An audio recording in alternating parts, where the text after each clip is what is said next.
Well, the question, Clive, is a very mysterious question. There's a lot of mysteries here. Let me start off by saying that God is not small. God is big, bigger than we all think.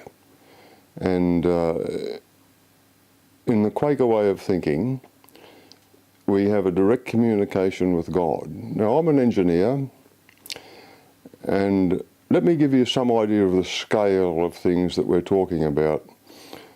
20 years ago in Australia, I'm an Australian, it took me a long time to get through university part-time at night.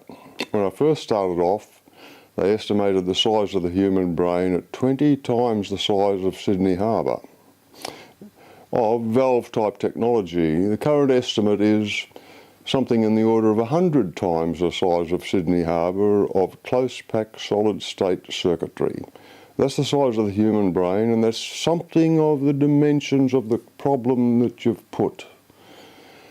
Now, if God is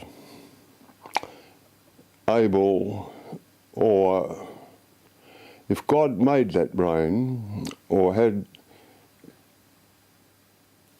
it's a very difficult question to answer, because God would be infinite.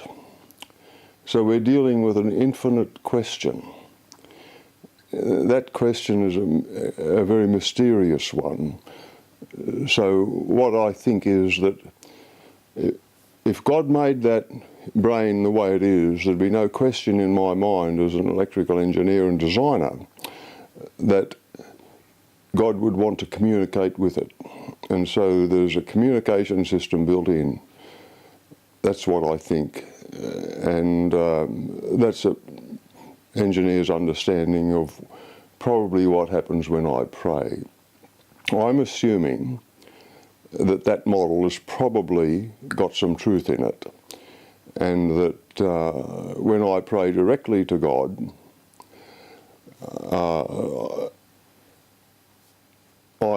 the message will be received. What will be done with that message is entirely another matter. And very often it's not a defined message. What happens when I pray is I'm almost meditative and quiet and thoughtful, and maybe not thinking of myself very much at all, really. Just meditating on what is the truth of this? What is the truth of that? How does that fit in the nature of things? So that's what happens when I pray, Clive. That's the end of that.